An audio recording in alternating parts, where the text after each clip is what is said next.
Demonstration of simple substances. Part 4. All that has more than a single figure to contain it can receive all the figures. And whenever a thing receives all the figures, every form is in its essence. Now the simple substance receives all the figures. Therefore every form is in the essence of the simple substance. All that receives numerous forms has not in itself one form that is peculiar to it. Now the simple substance, like the soul, the intelligence, nature, and matter, receives numerous forms. Therefore none of them has in it a form that is peculiar to it. The spiritual simple substance is more apt to combine in itself numerous forms than the corporeal compound substance. Now the corporeal substance and the corporeal figure unite numerous forms and figures. All that is perceived in action in a thing was in potentiality before passing into act. Now the forms that are in the compound substance are in it in act. Therefore they were in potentiality before passing into act. The universal soul that unites the faculties of the soul is more apt to have numerous forms than one of its faculties. Now the visual faculty among the faculties of the soul has numerous forms. Therefore the universal soul is more apt to have numerous forms than the visual faculty. If sense is a faculty that embraces the sensible forms, it is necessary that the soul should be a substance that embraces the aggregate of the forms. Now the sensitive faculty embraces the sensible forms. Therefore the substance of the soul embraces the aggregate of the forms. The more simple and subtle the substance is, the more it embraces forms, thus the soul, the intelligence, and the primal matter. Now the substance of the soul is more simple and more subtle than the compound substance. Therefore the substance of the soul embraces more forms than the compound substance. Whenever a substance seizes the aggregate of the forms, all the forms are in its essence absolutely. Thus matter, intelligence, and soul seize all the forms that are borne by the compound substance. Therefore all the forms are in the essence of the soul. If the intelligence perceives the spirituality of things, this perception occurs through resemblance. Therefore the intelligence is similar to the power of everything. And if it is similar to the power of everything, the form of everything is in it. Similarly with the soul. The intelligence and the soul know all things. Now knowledge is the subsistence in the soul and in the intelligence of the form of the thing known. Therefore the forms of all things subsist in the soul and in the intelligence. Now the forms subsist in them by union. Therefore all the forms are united with the intelligence and the soul. Now the union takes place through resemblance. Therefore all the forms are similar to the intelligence and the soul. The intelligence and the soul conceive knowledge from the forms of things. Now all that conceives something conceives it through its form. Therefore the intelligence and the soul conceive the forms of things by their form, and their knowledge of the forms of things is due to the union of their form with the forms of things. Therefore the intelligence and the soul unite their form with the forms of things. Now all things that unite are similar. Therefore the forms of the intelligence and the soul are similar to the forms of things. Sensible things are in the soul simply, for their forms are in it without their matter. Similarly the forms of things are in the intelligence more simply and in a more general fashion. Therefore the inferior forms must be in all the superior forms, degree by degree, until the universal form is reached in which exists the aggregate of all the forms. But the superior forms are not in place, while the inferior forms are in place. The first participate in the union of the spiritual substance, while the second participate in the dispersal of the corporeal substance. The sensitive soul perceives the sensible forms without perception of the matter that is their subject, and this is the case because the matter is outside the essence of the soul and the forms are in the essence of the soul. Hence I shall propose and say, if the soul does not perceive the matter that has the forms because the matter is outside its essence, it is necessary that the object of its perception should be the forms that are in its essence. Now the soul does not perceive the matter because it is outside its essence. Therefore it perceives the forms because they are in its essence. If the sensible forms were not similar to the soul, the soul would not receive them and these forms would not subsist in it. But the soul receives these forms and they subsist in it. Therefore they are similar to it. The sensible forms that are in the compound substance are in the soul simply, for the forms are in it divested of their matter. They are similarly in the intelligence, but more absolutely. Now the substance of the soul is superior to the substance that has the sensible forms.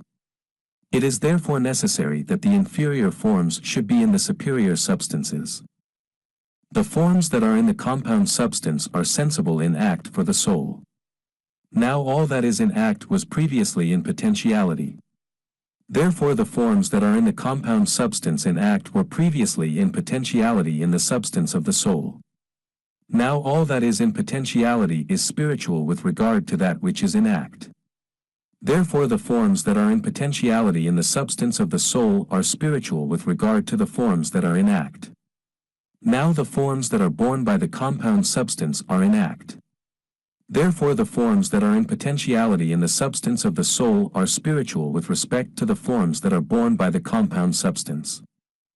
If the substance of the intelligence and that of the soul detach the forms that are born by the compound substance and carry them in themselves divested of the substance that carries them, it is necessary that these forms should be in the essence of each of them.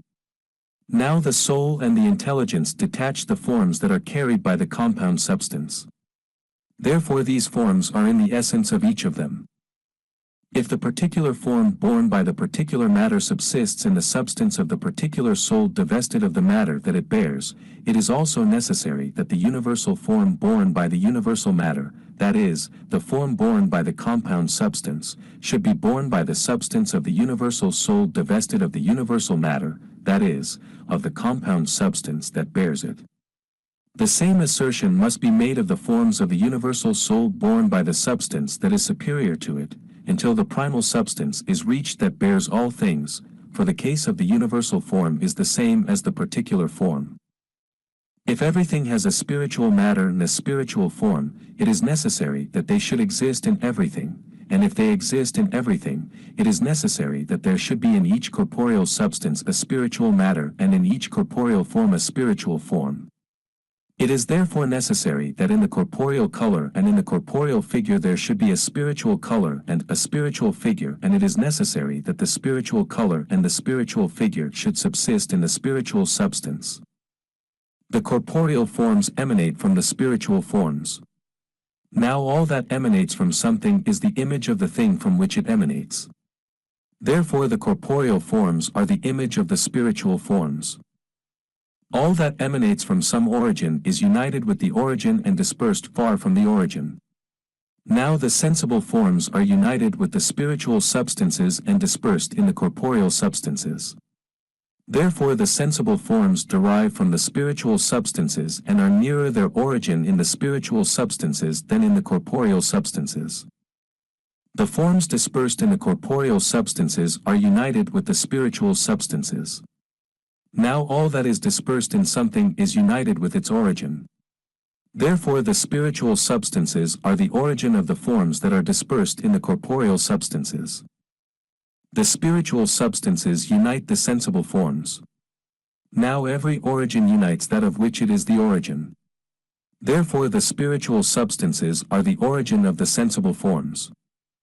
All that derives from some origin is united with its origin.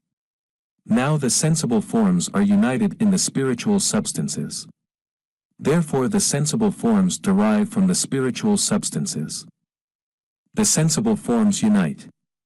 Now all that derives from an origin unites. Therefore the sensible forms derive from an origin. Now all that derives from an origin unites with the origin. Therefore the sensible forms unite with their origin. Now the sensible forms unite with the spiritual substances. Therefore the spiritual substances are the origin of the sensible forms.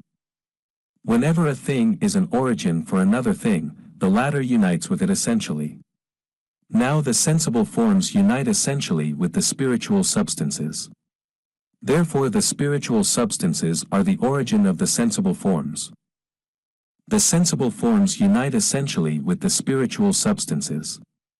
Now all that with which things unite essentially constitutes the origin of these things. Therefore the spiritual substances are the origin of the sensible forms. The simple substance, like the soul and the intelligence, perceives the essences of the sensible forms by itself. Now whenever a thing perceives the essence of another thing by itself, the essence of the first thing unites with the essence of the second thing. Therefore the essence of the simple substances unites with the essence of the sensible forms. Then I take this proposition as a premise: the essences of the simple substances and of the sensible forms are united, and whenever two essences are united, they form one. Therefore the essence of the simple substances and the essence of the sensible forms are one. Then I shall propose and say, the essence of the simple substance and of the sensible forms is one. Now whenever a thing emanates from another thing, its essence and that of the thing from which it emanates are one essence. Therefore the sensible forms emanate from the essence of the simple substance. The union of the forms of things is much greater in the form of the intelligence than in the other forms. Now all that derives from an origin is more united with its origin than different from it. Therefore the form of the intelligence is the origin of the aggregate of the forms. Every form that springs from the soul in matter was previously in the soul spiritually, and it is to these spiritual forms that the corporeal forms owe their existence. Now the soul creates the forms and the corporeal figures that are born by matter. Therefore these forms and these figures are in the soul spiritually. The Master proceeds: we have just adduced as far as possible the proofs that demonstrate, a. that the forms born by the compound substance are impressed therein by the simple substance, which is superior to the compound substance, and they have all established, b. that these forms exist in the essence of the simple substance that impresses them and that they emanate and originate from this substance. We have demonstrated this synthetically. Now we shall also present the analytical proof, resolving the impressions that are in the compound substance and noting for each of them the simple substance whose characteristic is to produce it, for when we have done this, we shall know how many simple substances there are united with the compound substance, that impress in it its designs and figures. Pupil, by the cumulative proofs that you have just presented, you maintained, b. that the sensible forms that are born by the compound substance exist in the essence of the simple substance that impresses them, c. you affirmed also that these forms are united in the essence of the soul and in that of the intelligence and that they emanate from these substances, and you postulated as a proof of this the faculty of the soul and of the intelligence to perceive all these forms. Show me then how it is possible that the sensible forms, like continuous quantity, figure, color, and the first qualities are united in the essence of the simple substance, and how the faculty of the simple substance to perceive all these forms is proof that they are united and that they subsist in it, for to me nothing is more inadmissible than to say that the forms of this sensible world, however great and numerous they may be, exist in the substance of the soul and that of the intelligence. Show me this then, to the best of your ability. Master, do you consider it certain, after the proofs that we have established, that the sensible forms are impressed by the simple substance? Pupil, I consider it quite certain. Master, since the simple substance impresses these forms, it is necessary that it should impress either that which is in its essence only, or that which is in its essence and in the essence of the compound substance, or that which is not in its essence. But it does not impress that which is not in its essence. If indeed it impressed that which is not in its essence, it would be false to say it impresses, for that which impresses gives to the object impressed what it has in its essence.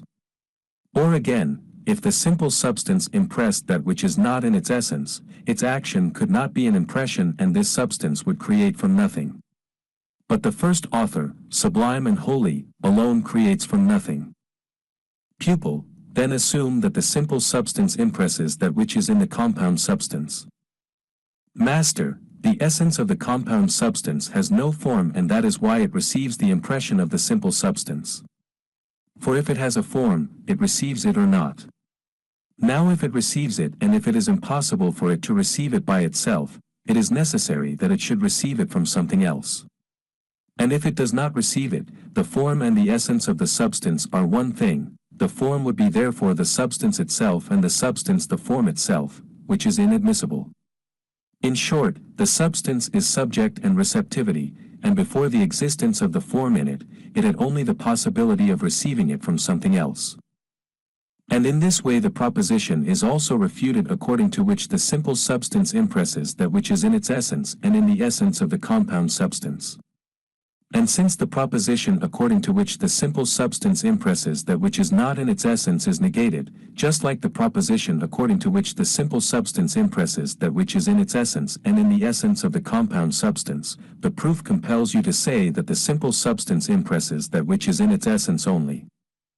Pupil, if the proof compels me to say that the sensible forms exist in the essence of the simple substance, be careful that it does not constrain me to maintain that they are in the essence of the simple substance as they are in the compound substance.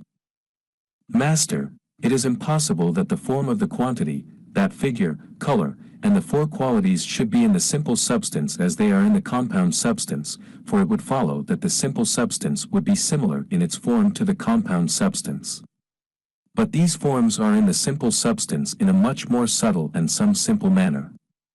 They are in it in so far as forms separated from their matter, perceived by the soul and divested of their substance. These forms are in fact more subtle and more simple than the forms borne by their matter, since they are borne by the essence of the soul divested of the corporeal matter.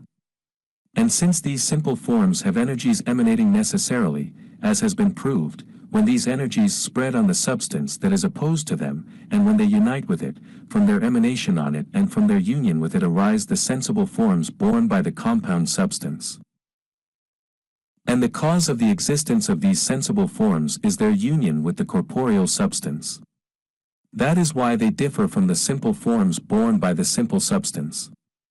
And just as from the union of the simple bodies with the simple substances a form arises that is different from the different forms, so from the union of the simple substances with the compound substances there arises a form different from the different forms which is similar to the union of the light of the sun with bodies whose substance and colors differ, since from their union come lights that differ from the light of the sun and from each other. Pupil, how can I imagine that this sensible form, so great and extended, that the corporeal substance has, can exist in the simple substance?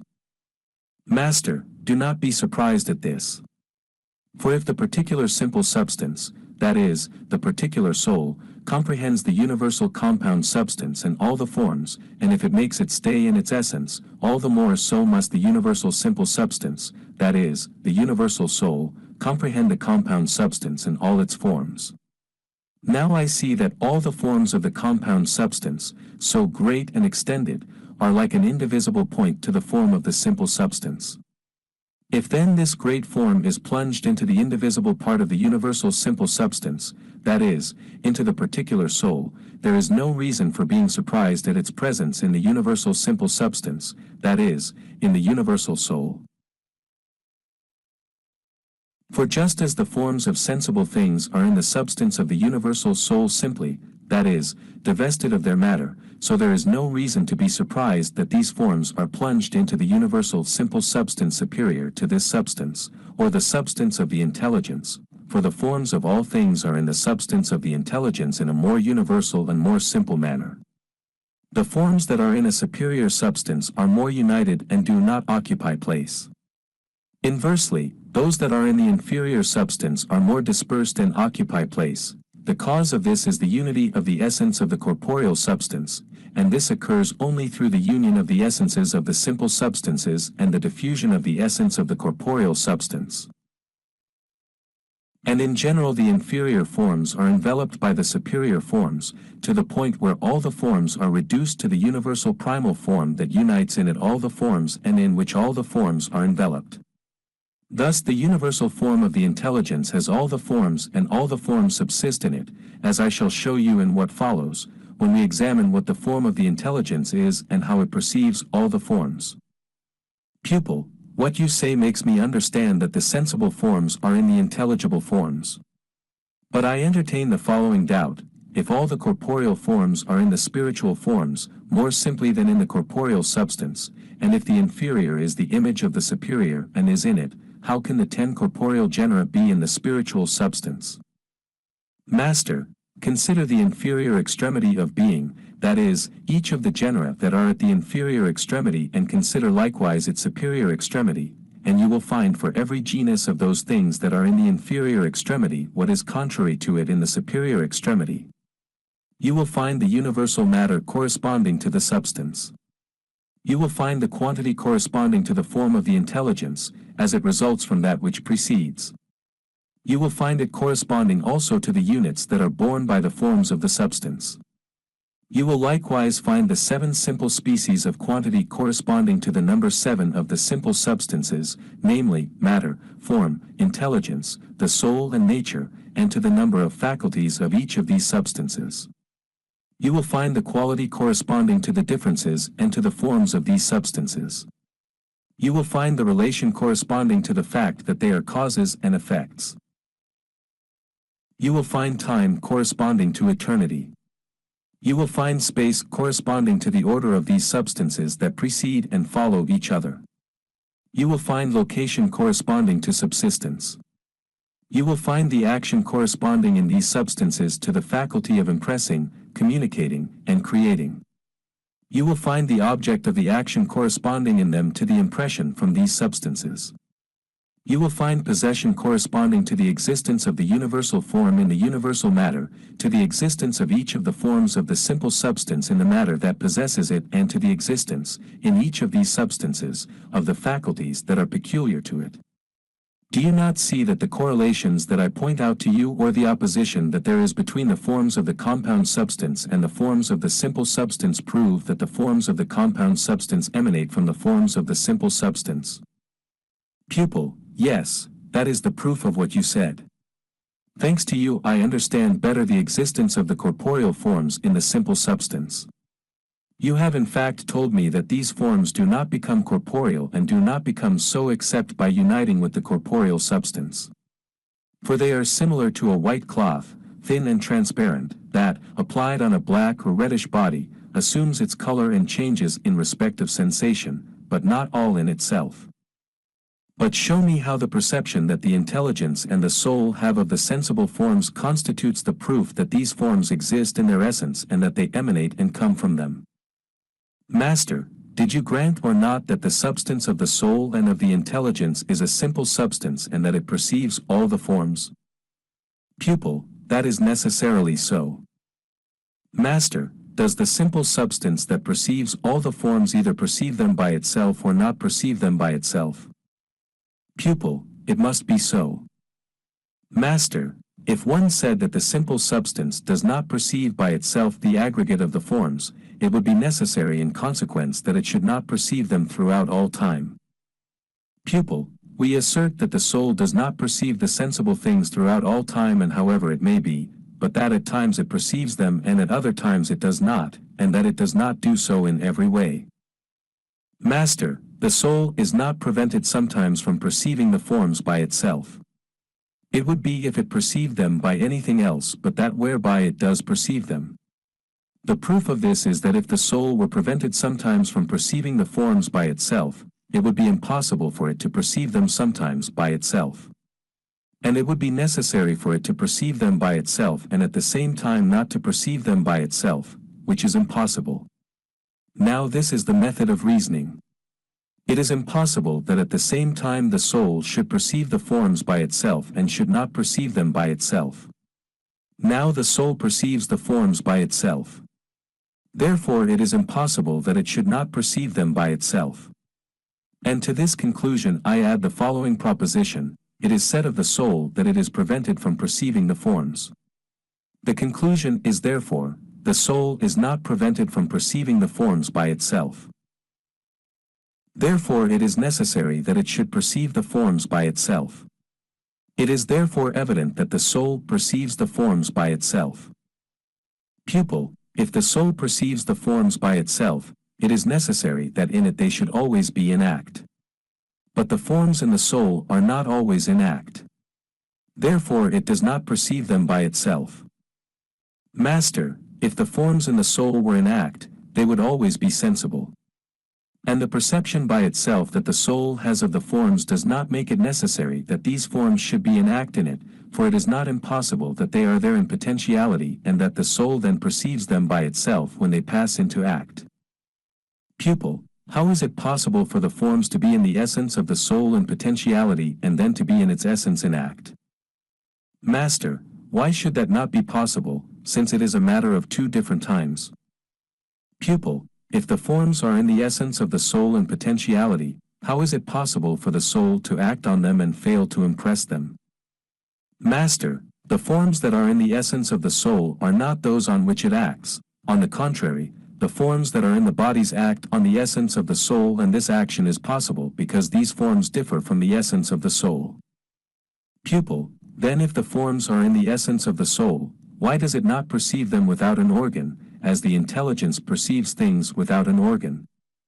Master, the forms that are in the essence of the soul are not the forms borne by the bodies, for these forms are corporeal in act, and that is why the soul requires an organ to perceive them. The intelligence too does not perceive all things without an organ, since it requires the organ to perceive the sensible forms. Pupil, you have forced me to grant that the substance of the soul perceives the forms by itself. But what do you say of the substance of the intelligence?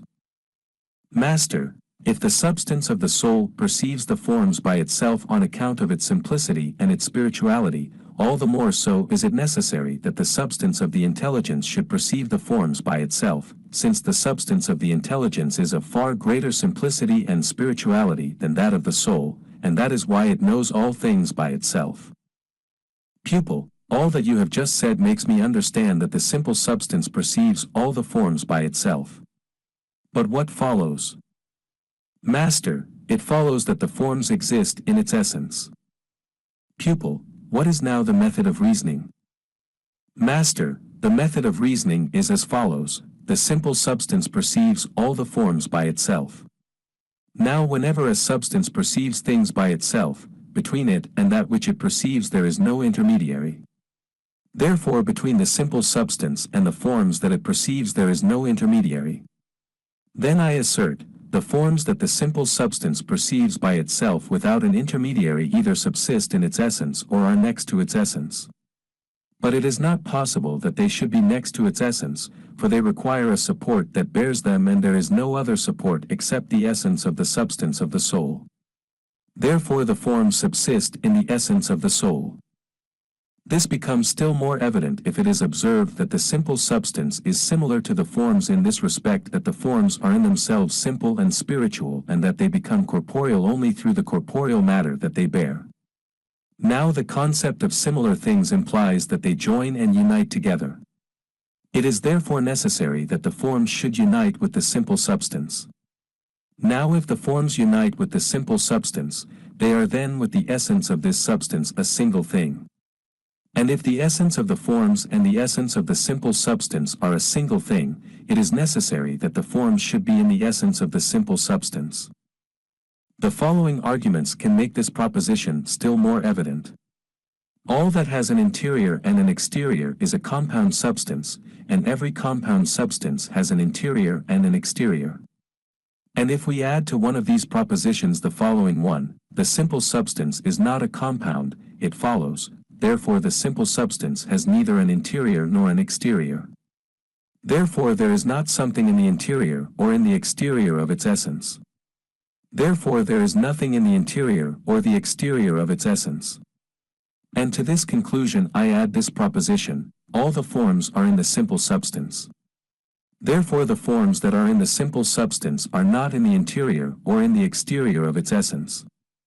To the preceding conclusion I add this proposition: whenever a thing is not in the interior or in the exterior of another thing and it is yet in it, the essence of this latter thing and the essence of that which is in it are one essence. Therefore the forms that are in the simple substance and the essence of this substance are one thing. The following arguments clarify this proposition still more. The simple substance perceives the form through union. Now the union of the substance with the form occurs through motion. Therefore the simple substance perceives the forms through motion. Now all motion is in time. Therefore the simple substance perceives the forms in time. Now all that perceives something in time perceives many dispersed things in more time than a single thing. Therefore the simple substance perceives numerous forms dispersed in more time than it takes to perceive only one form. Now all that perceives numerous forms dispersed in more time than it takes to perceive only one form cannot perceive at the same time numerous forms dispersed. Therefore it is impossible that the simple substance should perceive at the same time numerous forms dispersed. To this conclusion I add this proposition: the simple substance perceives by itself numerous forms at the same time.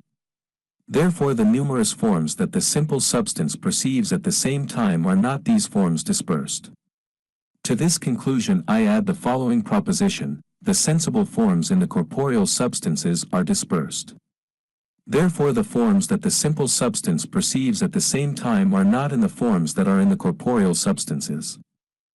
Similarly, in another way, the numerous forms that the simple substance perceives at the same time are not dispersed. Now the forms that are not dispersed are in the essence of the simple substance. Therefore the numerous forms that the simple substance perceives at the same time are in the essence of the simple substance. Similarly, in another way, the forms that the simple substance perceives at the same time must necessarily be united. Now the united forms are in the simple substance. Therefore it follows necessarily that the forms with which the simple substance unites are in the simple substance. The same proposition can be clarified still more by the following method of reasoning. The numerous forms that the simple substance perceives unite spiritually with its essence. Now the essence of the simple substance is united spiritually. Therefore the forms that the simple substance perceives are united spiritually. Now all things united spiritually exist in a thing united spiritually. Therefore the numerous forms that the simple substance perceives exist in a single thing, united spiritually. Now the simple substance is a single thing, united spiritually. Therefore the numerous forms that the simple substance perceives exist in the simple substance. The same proposition is again proved by the following reasoning. The simple substance perceives all the forms by itself. Now the form of everything is the thing itself. Therefore the simple substance perceives all the forms by its form. Then I assert, the simple substance perceives all the forms by its form. Now it perceives all the forms by its form when its form unites with these forms.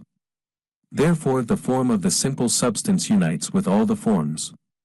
Similarly I assert, the form of the simple substance unites with all the forms. Now whenever the form of a thing unites with all the forms, this form comprehends all the forms with which it is united. Therefore the form of the simple substance comprehends all the forms with which it unites. To this conclusion I add the following proposition: the form of the simple substance comprehends all the forms with which it unites. Now whenever a thing comprehends many forms, these numerous things that it comprehends exist in it. Therefore all the forms that the simple substance comprehends exist in it. Then I take this conclusion and I assert, all the forms are in the form of the simple substance. Now the form of the simple substance is its essence. Therefore all the forms are in the essence of the simple substance. The same proposition is clarified again by the following reasoning: the sensible forms are effects of the form of the simple substance. Now every effect is in its cause. Therefore the sensible forms are in the form of the simple substance. Now the form of the simple substance is its essence. Therefore the sensible forms are in the essence of the simple substance. Pupil, all the arguments that you have just advanced make me understand that the sensible forms are in the essence of the simple substance from the fact that the simple substance perceives all the forms by itself. But another doubt assails me.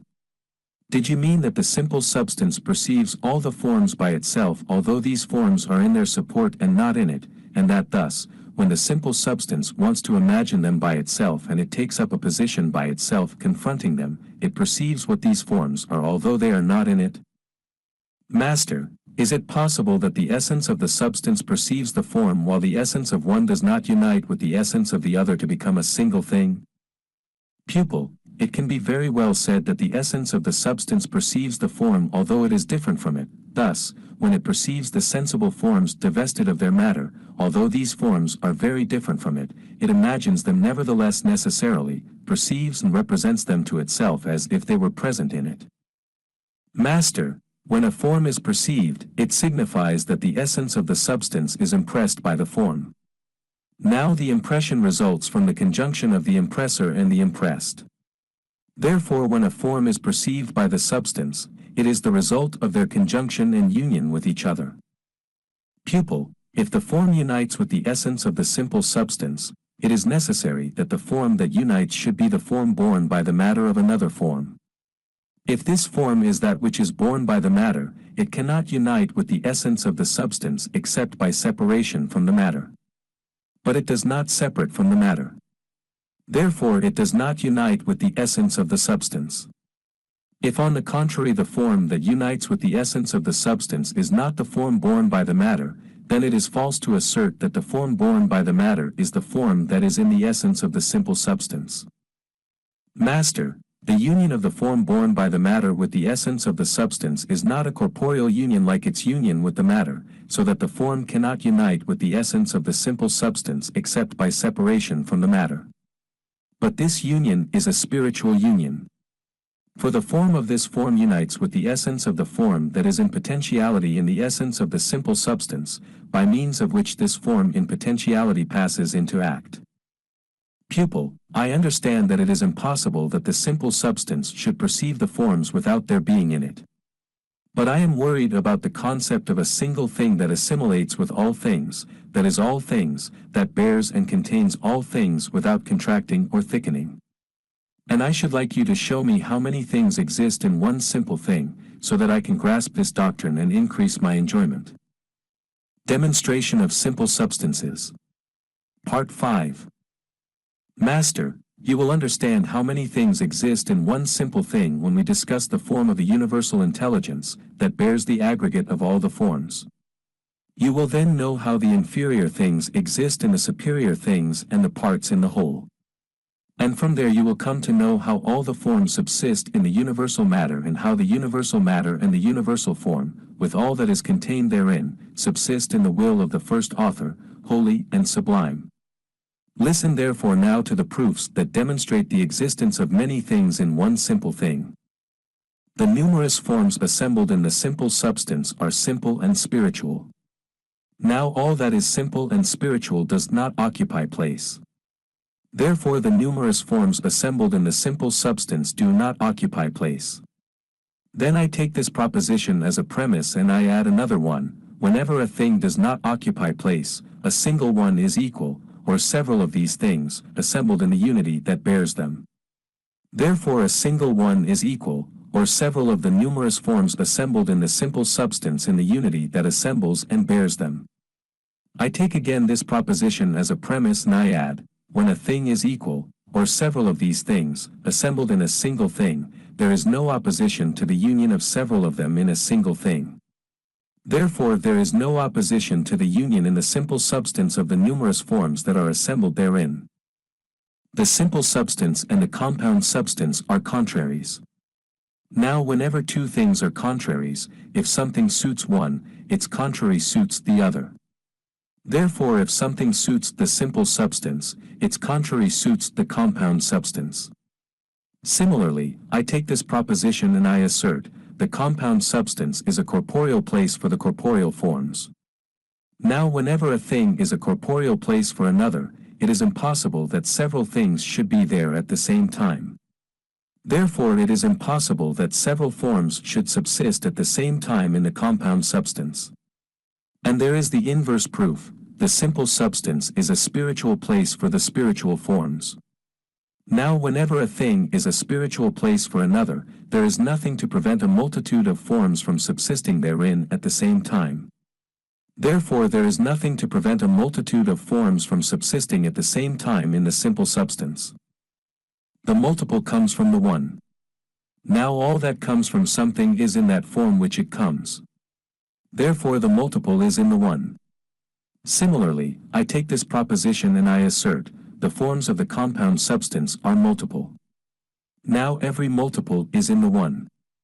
Therefore the multiple forms of the compound substance are in the one. Now the forms of the simple substance are in the form of the simple substance. The more the substance is simple and one, the more forms it comprehends, so that numerous forms are in it, and the more corporeal and multiple the substance is, the fewer forms it receives. From these two principles we shall deduce a single proposition, that asserts, the union of numerous forms does not appear necessarily except with the union of the substance and disappears with it.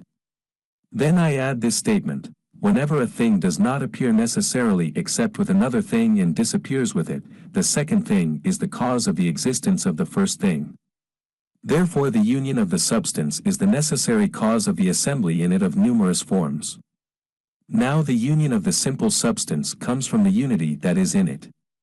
Therefore the unity that is in the simple substance is the necessary cause of the assembly in it of numerous forms.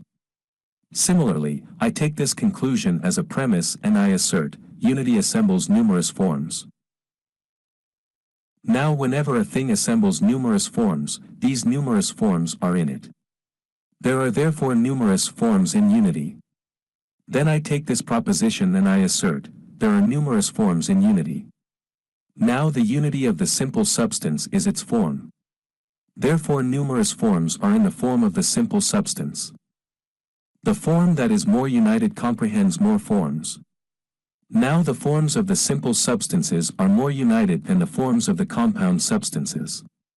Therefore the forms of the simple substances comprehend more forms than the forms of the compound substances. Now the forms of the simple substances are one. Therefore the forms that are one comprehend more forms than the forms of the compound substances. Unity is the sole origin of multiplicity. Now all that is the sole origin of a thing has this thing. Therefore unity has by itself multiplicity. Now whenever a thing has by itself multiplicity, the multiplicity is in it by itself. Therefore multiplicity is by itself in unity. Now the essence of unity is one. Therefore multiplicity is in the essence of the one. Every form unites what is imagined by it. Now all that unites something does not multiply it. Therefore the form does not multiply that which is imagined by it. And since the form does not multiply, it is necessary that the matter should multiply. Similarly, I take this proposition as a premise and I say, the multiplication of the form is due to the matter. Now there is no matter in the simple substance. Therefore the forms in the simple substance do not multiply themselves. Therefore they unite in it. Similarly, I take this proposition as a premise and I assert, the multiple forms unite in the simple substance. Now nothing prevents all that unites from existing in the single simple substance. Therefore nothing prevents multiple forms from existing in the single simple substance. The simple substance has no location. Now whenever a thing has no location, its essence is equidistant from everything. And all that is equidistant from everything assumes by itself the forms of all things in one. And whenever a thing grasps by itself the forms of all things at the same time, these forms are in its essence. Therefore the forms of all things are in the essence of the simple substance. Now the forms of all things are numerous. Therefore the numerous forms are in the essence of the simple substance. The property of continuous quantity is to occupy a place equal to itself. Now whenever the property of a thing is to occupy a location equal to itself, another thing cannot occupy this location so long as the first thing occupies it. Therefore the property of quantity consists in this, that nothing occupies its location so long as it occupies it itself. Now that of which another thing cannot occupy the location, so long as it occupies it, cannot unite with another thing in one location. Therefore the property of quantity is the inability to unite with another thing in one location. Then I take this conclusion as a premise and I add the following proposition: the forms that are in the simple substance are exempt from quantity. Therefore the forms that are in the simple substance unite in one location. The simple substance is not a corporeal location. Now the property of the corporeal location is that numerous things do not unite in it at the same time. Therefore numerous things can unite at the same time in the simple substance. Forms exist in the spiritual substance in a more noble manner than all their manners of existing in the corporeal substances. Now in the compound substance there is the union of numerous forms in a single subject, as color, figure, line and surface are united in it. Therefore the spiritual substance is more worthy to have in it such a union of forms. Individuals and species are numerous. Now individuals and species are in the genera. Therefore numerous things are in the genera. Now the genera are a single thing.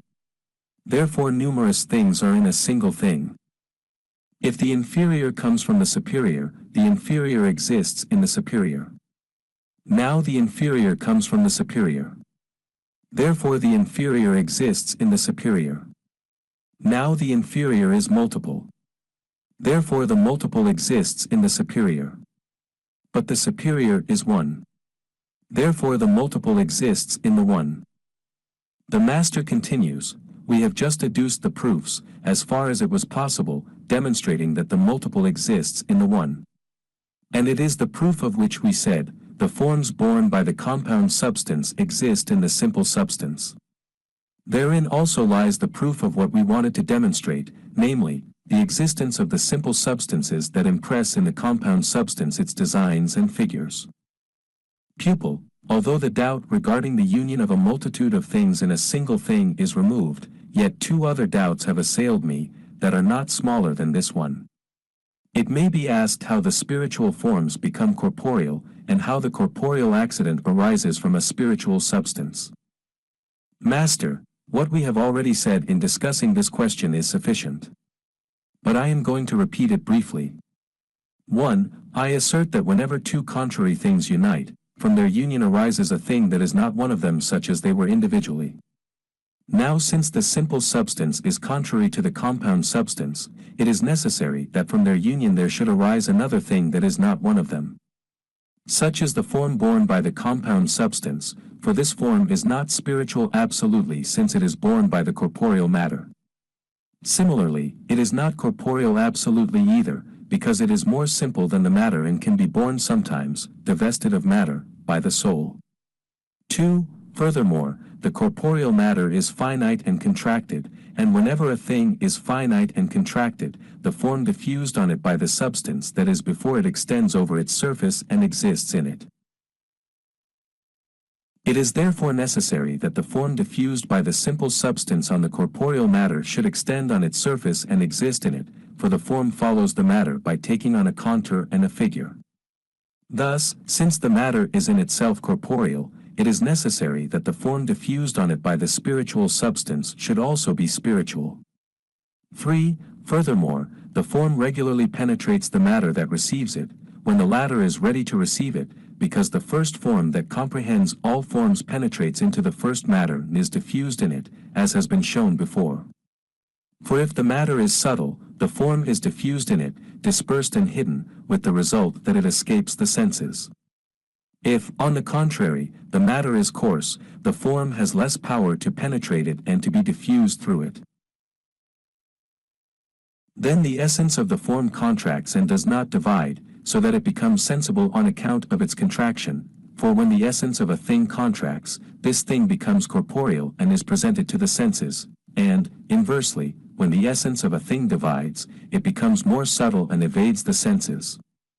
4. The emanation of the spiritual forms on the corporeal forms and the subsequent appearance of the corporeal forms in the corporeal matter may be compared to the emanation of light on bodies and the subsequent appearance of colors. Pupil, show me and explain it to me. Master, it is evident that colors are perceived by their essence and that they are not perceived by their deprivation. Now the cause of this is that light in itself is spiritual and subtle. That is why the essence, that is, its form, is invisible, unless it unites with a body that has a surface, and when it does not unite with a body that has a surface, its form is hidden and evades the senses.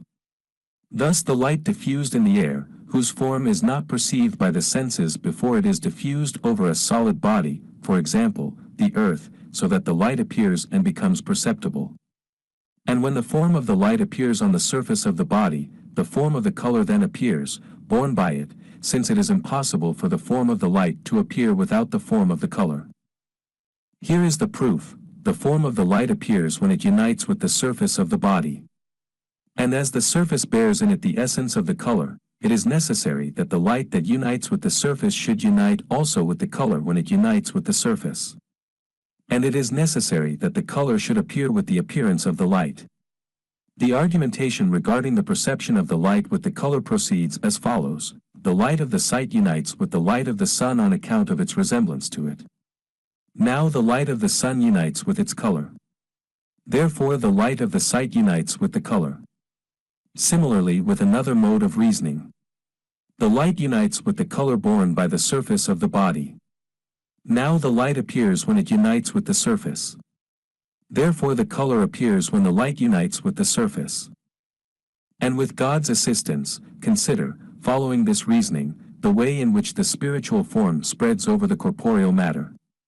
Compare the spiritual form that is in the simple substance to the light of the sun, compare the form diffused over the matter to the light that is on the surface of the body, and compare the color to the corporeal form that is in the corporeal matter in potentiality, for the color is in the body in potentiality. And by comparing these forms with each other, you will see that the corporeal form that is in the matter in potentiality becomes perceptible when it unites with it in the form emanating from the spiritual form on the matter. Thus the color that is in the body is in potentiality, but becomes perceptible when it unites with it the light emanating from the light of the sun on the body. And you will thus realize that the form emanating from the spiritual form on the matter appears to the sense when it unites with the corporeal form that is in the matter in potentiality, for these two forms become one only, as the light diffused on the surface of the body appears to the senses when it unites with the surface of the body, this light and the color becoming a single thing. Pupil, thanks to the four methods that you have enumerated, I understand how the spiritual form becomes corporeal when it unites with the corporeal matter. Show me then how it is possible for an accidental form to come from a spiritual substance. Master, there are two possible answers to this question. One consists in saying that the corporeal form is not by itself an accident but a substance, since it completes the essence of the matter that bears it, and it is not called accident except by comparison to the matter that bears it. The second answer consists in saying, admitting that it is an accident, that this form does not emanate from the essence of the simple substance, that is, from the matter that bears the form of this substance, but that it is drawn from its form, which is an accident of the matter that bears it, although it is a substance since it completes the essence of the simple substance. And if it is said of the form borne by the compound substance that it is a substance, it is because it emanates from the form of the simple substance, which is a substance. Therefore, since the form borne by the matter of the simple substance is a substance in itself and an accident because it is borne by the matter of the simple substance, nothing prevents the form emanating from it into the compound substance from also being a substance in itself and also an accident because it is borne by the matter of the compound substance. Pupil, why is the primal form called substantial and not substance, when it completes the essence of the matter, which is a substance? Master, because it can exist only in the matter in which it subsists. Pupil, if then the form that subsists in the compound matter is a substance, there is no accident. Master, it cannot be declared absolutely that the form such as quantity in certain kinds of quality is an accident, for quantity is an inseparable form of the essence of the substance and it completes it, and similarly certain qualities are substantial differences, on which depends the existence of the essence of the substance in which they are. But in respect of the other categories, it cannot be said that they are substances. Pupil, you have shown me that the forms borne by the compound substance emanate from the simple substance, and you have dissipated the doubts that I had on that score. But what will you say if I return to the charge and declare that the simple substance, like the soul, has no form in itself? If you confront me with the forms set in the essence of the soul, I shall say that these forms are accidents that pass over the essence of the soul, as the forms of light pass through the air, that they are not established in its substance, and that they do not change its essence. On the contrary, these forms touch the soul only on coming from the compound matter. When the latter confronts the soul, it unites its designs with the soul and impresses in it its figures on account of the subtlety of the substance of the soul in itself, and these forms pass through it as the forms reflected by polished bodies reflect them. And since these forms are not essential to these bodies and are only accidents that arise in them, the possibility is hence eliminated of the sensible forms being drawn from the spiritual substances. Master, explain this objection and develop it while waiting for the answer to follow. Pupil. 1. Since all knowledge and all reasoning are founded on simple ideas, that are the 10 genera, it follows that all that is imagined by the soul and every utterance depending on these representations must be composed of these simple ideas, according to the various modes of their union and their divers compositions of differences, properties, and accidents. And as the knowledge of these simple ideas consists in the existence in the soul of the forms of each of them, for the soul is a subject for it as the matter is a subject for its forms, it follows that the knowledge must be the generation and the substance of all these forms in the soul, then their union and their division by the differences, properties, and accidents. These forms are therefore similar to the accidents that pass through the substance and succeed each other in it.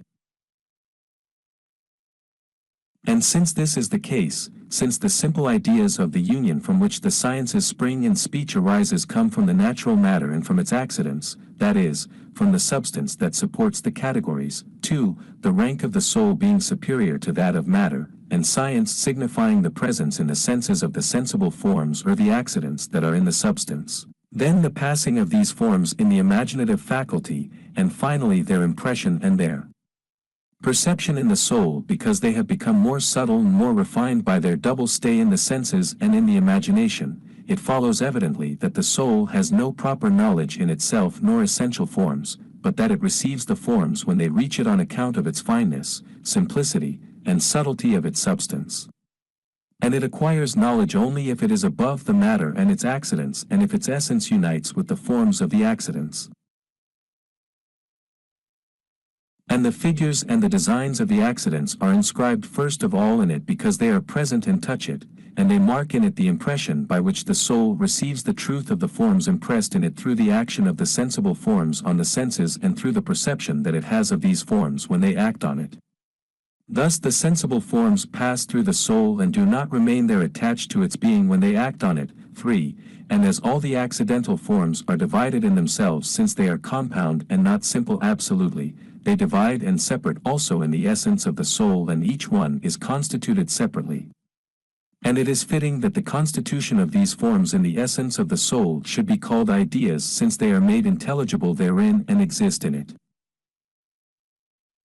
4. And as the soul is intermediary between the substance of the intelligence and the senses, that the perception of that which is in the intelligence should escape it. Similarly, when it turns toward the intelligence, the perception of that which is in the senses is taken from it, for each of the extremes is opposed to the other, and when the soul approaches one, it recedes from the other, while the forms pass through its essence and succeed each other in its essence, since they are not essential to it, just as the sensible forms pass through the sense of sight, for this sense, turning from some forms toward the others, loses them, and they have no existence in it. Such is my opinion of the forms that exist in the soul. A long explanation would be necessary to establish that these forms on the contrary are essential to the soul and inseparable from its substance. Begin then, now, with the second principle that you postulated before, namely, that the sensible forms exist in the essence of the simple substance. Master, if you wanted, in your discussion, to exclude from the substance of the soul the intelligible knowledge, that is, the perception by the soul itself of the intelligible forms, the proofs demonstrating that the soul knows by itself prevent you from so doing. I shall briefly recapitulate the principles of these proofs as follows. If the substance of the soul receives the figures and the forms of things, they are in it in potentiality. And if they are in it in potentiality, it knows them by itself. Similarly, if the soul perceives in it the forms without an organ, they are in it in potentiality. Similarly, if men have in common the perception of everything, knowledge is in their essence. Similarly, if men conceive knowledge without being taught, knowledge is in their essence. Similarly, if the soul foresees things before they exist, it knows them by itself. Similarly, if the soul perceives and feels from the beginning of the growth of the body, it then knows by itself.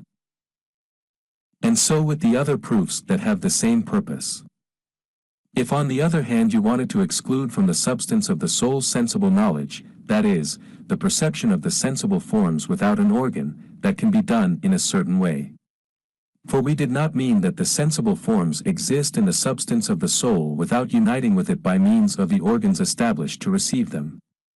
The soul can easily perceive these forms without an organ through the imagination, but this happens after it has perceived them by means of the organs.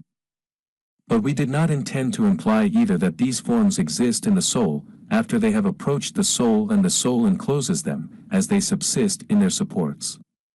We mean that the sensible forms are in the soul in potentiality and that these forms are similar to the sensible forms in act and for this reason join and unite with them. And the idea that we express that the sensible form is in potentiality in the substance of the soul explains that the substance of the soul receives the sensible forms and that these forms are impressed in it and unite with it. But when we say that all the sensible forms are in the substance of the soul in potentiality, we do not understand that each of these forms is in it separately, as they are in their corporeal supports, but we mean that the form of the sensible soul is a single simple form that gathers into it all the sensible forms, for this form has the power to bear all the sensible forms in act when they unite with it, and these forms are in it in potentiality. We must not therefore deny that a multitude of forms unite in one single form. We have already given the proofs of this. And what we say about the form of this soul is similar to that which is said of the form of the rational soul and of that of the intelligence. The form of each of these substances unites all the intelligible forms, except that the form of the intelligence unites them more than the form of the soul.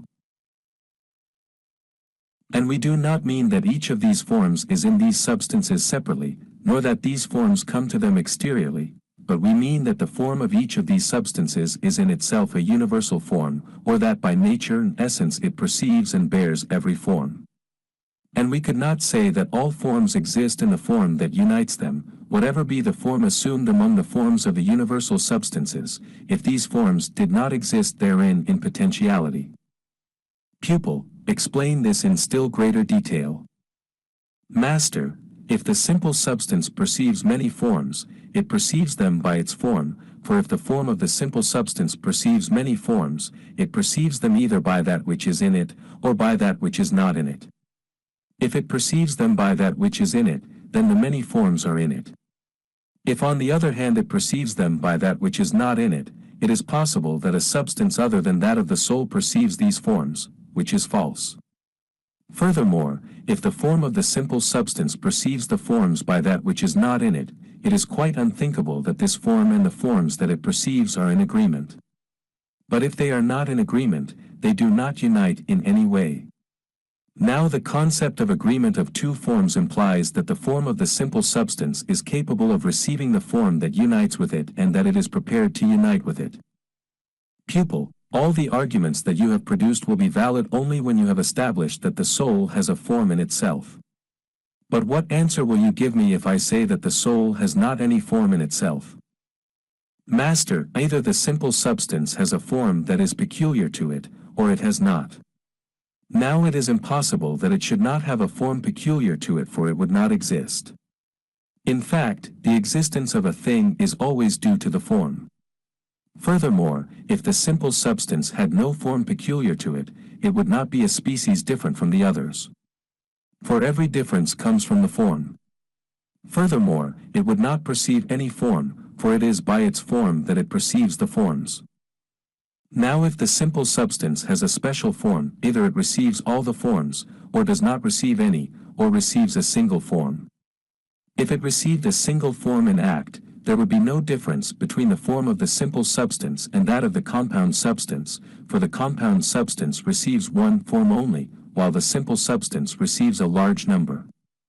And if it did not receive any form, the simple substance would not perceive anything. But the evidence shows the contrary. It remains therefore that the simple substance perceives all the forms.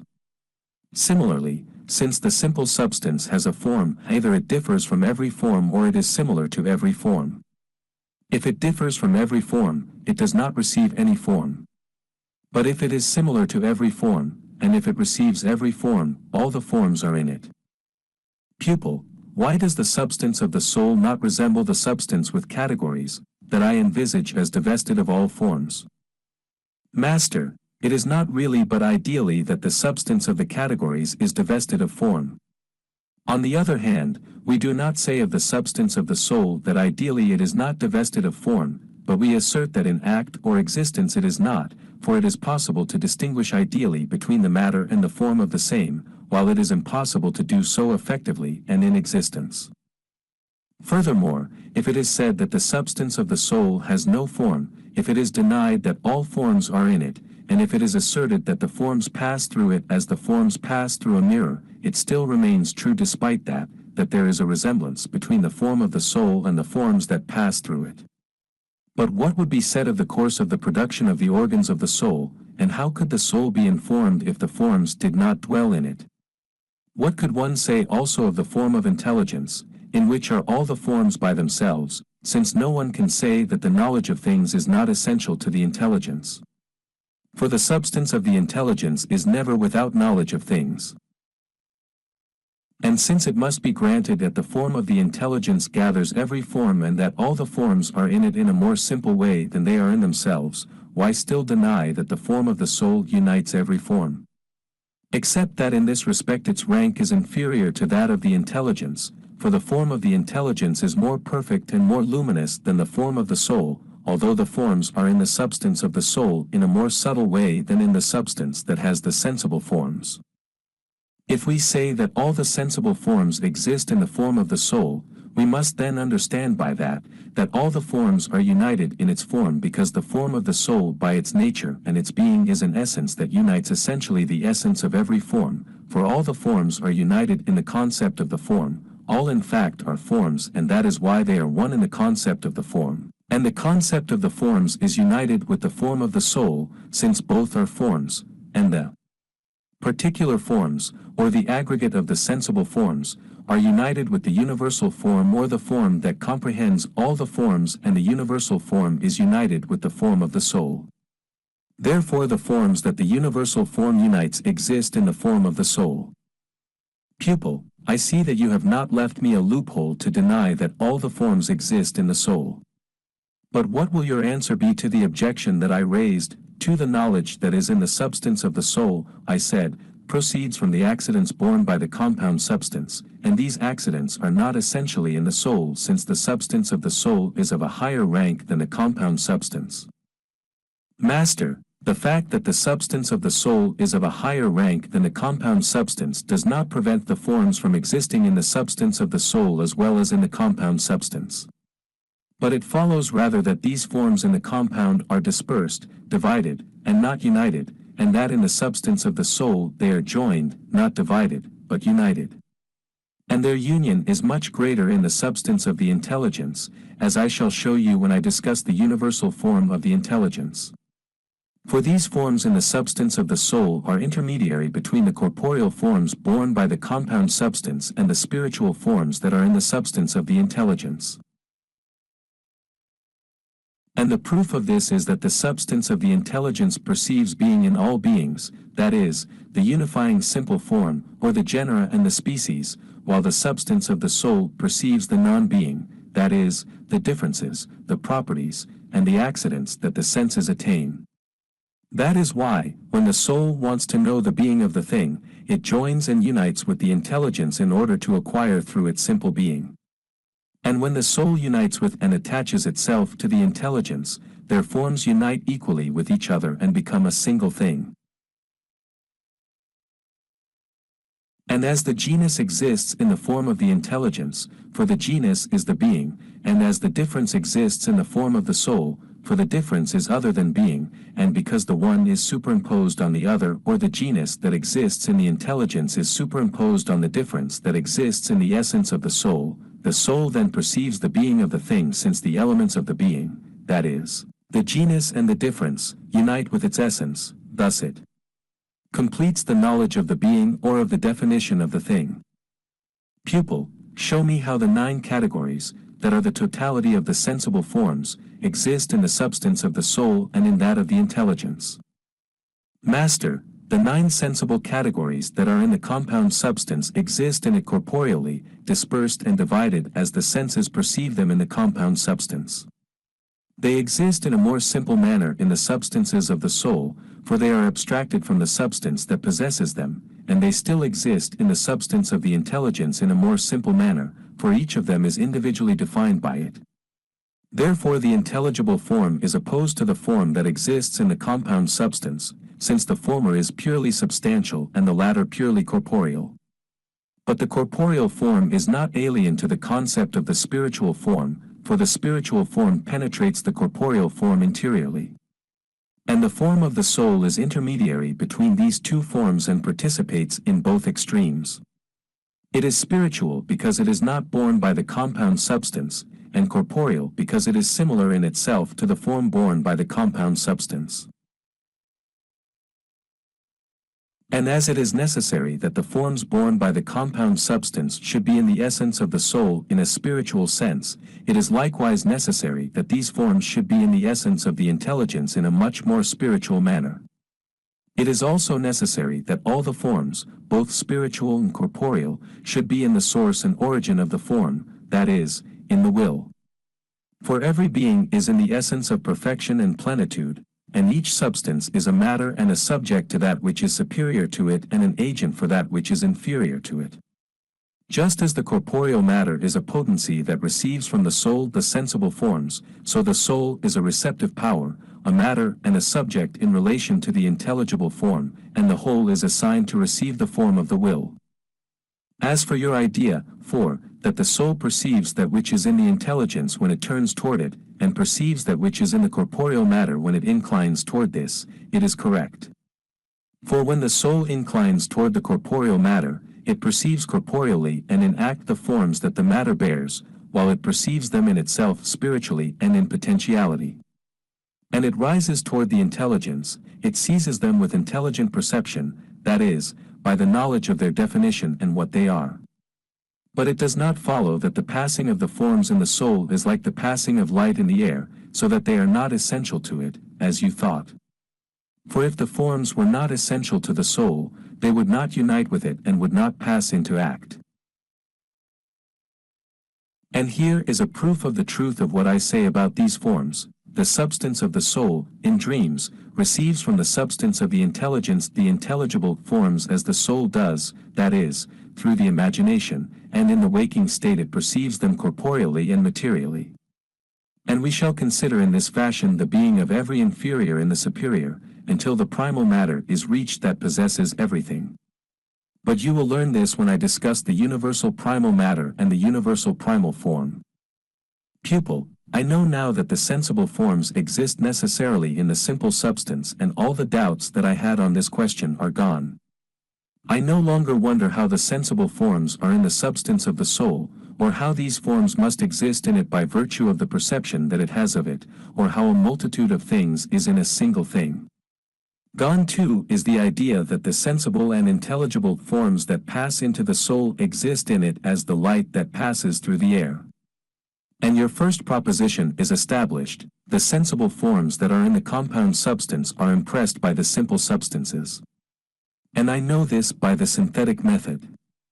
But you promise to show me the same proposition by the analytical method, that is, by resolving the impressions marked by the different simple substances in the compound substance and marked by the simple substances on each other, in order to acquaint me with the quantity and the quality of the simple substances. Begin then this demonstration. Demonstration of simple substances. Part 6. Master, I shall now demonstrate the existence of the simple substances according to the impression of the substances upon each other by the analytical method, although by the synthetic method it is quite evident. I ask you first for the 2 principles that you require in order to understand this. Pupil, what are they? Master, do you grant that the body in itself is at rest and inactive? Pupil, I would not say otherwise if I did not see simple bodies, such as fire, air, and water, each of which moves in place. Master, since the motion of each of them does not come from the fact that they are bodies, but from the fact that they are qualities by the qualities with which they are endowed, you must know that their motions do not in any way prevent the body from being in itself at rest and inactive. Pupil, what proof is there that the motions of the elements do not come from the fact that the elements are bodies? Master, if the motions of the elements came from the fact that the elements are bodies, they would not be different. Pupil, why so? Master, if they came from the essence of the body, their motion would be one because the body is one. Pupil, why does not the body, which is one, move with different motions? Master, because the different motions come from different essences. Pupil, why?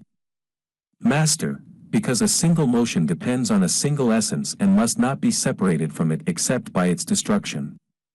Similarly, a second motion must not come without the first motion being moved aside. Pupil, your words make me realize that the motions of the elements do not come from the fact that the elements are bodies, and to me it is an established fact that the body in itself is at rest and inactive. That is one of the principles you ask for. But what is the other? Master, I ask again whether the action assumes an agent or not. Pupil, since the action is an accident that does not exist by itself, it is necessary to say that it has an agent to make it subsist and be. Master, it is then necessary to grant that the actions that are in the body have an agent other than the body. Pupil, it cannot be otherwise. Master, the body is a continuous compound of parts. It is therefore necessary to assert that it has an agent that continues and composes its parts. Pupil, that is so. Master, composition and cohesion come from the motion of the parts of the compound and from their mutual attraction, and also from the fact that each of them is kept in the place where the motion and the attraction have brought it. Pupil, that is the case. Master, it is therefore necessary that there should be an essence other than the body, whose property is solely to attract and keep the parts of the body. Pupil, that is necessary. But show me, by clear proof, that the body is composed of parts. Master, we learn that the body is composed of parts from the fact that it resolves itself in them ideally, that it divides in 7 directions, that it divides in substance, measure and figure, and that it has depth in the direction contrary to its natural motion. Pupil, add an explanation, although this is sufficient. Master, between the body dispersed and subtle, and the body contracted and dense there is almost the same relation as between the substance of the intelligence and the sensible substance, and the density of the body comes from the union and the contraction of numerous parts. There is the proof that your question asked for. Pupil, I understand and I see that there is a substance that composes and unites the parts of the simple body. Master, what follows then? Pupil, it follows that this substance composes and keeps the parts of the different bodies, as the elements are composed and kept in minerals, vegetables, and animals. Master, observe vegetables and animals again and you will find in them a stronger and more evident action of this substance. Pupil, show me this in greater detail. Master, do you not see that each of the vegetables and animals requires a matter to supply it with the equivalent of that which it has lost? Hence it requires a faculty to attract the parts of this matter and unite them to the parts of the body. Furthermore, it requires a faculty to retain the parts when they unite with the body. Similarly, it requires a faculty to convert the parts of the matter and assimilate them to the parts in which they assemble. Finally, it requires a faculty to drive out the superfluous matter. It is therefore necessary that there should be in vegetables and animals a substance that effects these operations by means of these faculties. Pupil, yes. But what necessity forces me to say that these operations proceed from a single substance and not from different substances, from several faculties and not from one? Master, if these operations proceeded from many substances, it would be impossible that one of these substances should be higher and more perfect than another, since its operations would not be so. Understand therefore from this that the substance that effectuates is 1. Moreover, these operations are of the same genus, for the operation of attraction is of the same genus as the expulsive and digestive operations. As for retention, it is suspension of motion. Pupil, it is established that these operations come from a single substance. But show me that they come from different faculties. Master, if this substance had one faculty only, it would have one operation only. Pupil, why so? Master, because the existence of the action depends on the existence of the faculty, furthermore, because there is a connection of succession between these operations. Pupil, now I know that there is one single substance to compose the parts of vegetables and animals and that the operations that appeared in them come from the faculties by which this substance accomplishes its natural operations. But what would you reply to one who said these operations come from the four elements? Master, we have already said that the body in itself is at rest and inactive. Pupil, it is the same with the bodies of the elements. But is it then the same with the qualities? Master, since the qualities require a mover, understand then that they do not act by themselves. Pupil, now I know that there is a substance that composes and retains the parts of the simple body and the compound body, and it is established that the substance that acts in two bodies is one, since these two operations belong to a single genus. It is also established that the faculties of this substance differ on account of the diversity of the operations. Master, your understanding has been correct. But what follows then? Pupil, it follows that there exists a universal substance that composes and retains the parts of the universal body. Master, whence the necessity? Pupil, from the necessity by virtue of which the universal body must be similar to the particular single body and to the particular body composed of the elements, on the basis of composition and cohesion. It is therefore necessary to conceive their agent as one. Master, that is good. But still what follows that statement? Pupil, the consequence of this is that the universal substance acting on the universal body assigns its essence and its virtue to the particular substance acting on the particular body. Therefore the particular substance corresponds to the universal substance and the particular operation corresponds to the universal operation. Master, thus when we see in the particular bodies the presence of some particular action due to a particular substance, will it not be necessary, according to our previous observation, to find also in the universal body the presence of a universal action due to a universal substance? Pupil, it seems to me that you are referring to the universal substances that you previously called the three souls and the intelligence, substances designated by the particular substances that are in vegetables and animals. Master, that is just what I wanted to do. But is this a necessary thing or not? Pupil, when one observed that the particular body requires the universal body and that the particular nature similarly requires the universal nature, since it receives from it being and existence, I see in this respect the particular souls must require the universal souls and the universal intelligence, because they receive from it their being and their existence. Master, you will find something else by observing that among these substances a higher substance gives to a lower substance. Pupil, how is that? Master, the inferior substances envelop the light coming from the higher substance, and the whole envelopes the light of the first author, sublime and holy, as we have already shown when we spoke of the emanation of the substance from others. Pupil, acquaint me with the impression of the superior substances on the inferior substances and show me the designs and the figures that they receive from others, by the analytical method, as you promised. Master, do you not see in vegetables the motion of growth, of nutrition, and of generation, in which you find the evidence of the substance that causes these motions, that is, the vegetative soul, as the composition and the cohesion of the parts of the body have given you the evidence of the substance that is in the cause, that is, nature? Pupil, it is clearly so. Master, consider likewise the motion of variation in the sense of the motion of thought, that of knowledge and that of reasoning, and you will find therein the evidence of the substances that cause these motions, that is, the animal soul, the rational and intellective soul. Pupil, by virtue of which is not the substance that causes these actions one, and why do the substances that are in man differ from each other? Master, Because these substances are separate from each other, for if they were a single substance, vegetables would not be constituted separately with growth, animals with sensation and mobility and men with thought and understanding. Pupil, now I know by the procedure that you have just mentioned that these substances differ from each other.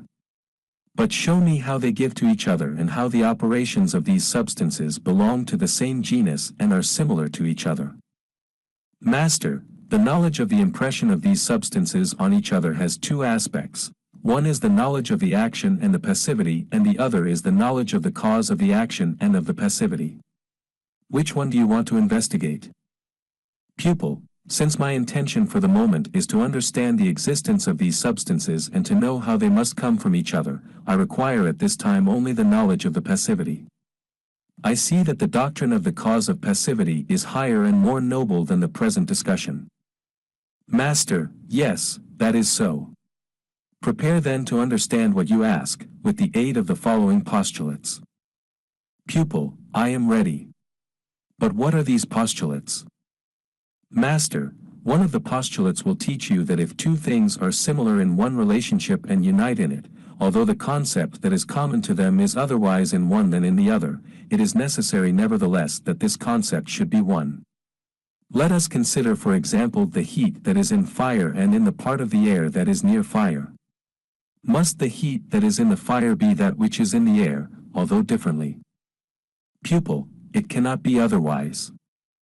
Master, then it is not absurd to say that the heat that is in the air comes from the heat that is in the fire, but we must say that it is impressed by it. Pupil, it is just as you say. Master, if you realize that substances and their operations differ in a particular way and agree in another way, you must know that the idea in which they agree is one. Pupil, that is so. Master, if one of these operations is more perfect than another, must not the more perfect one be the cause of the other? Pupil, it must be so.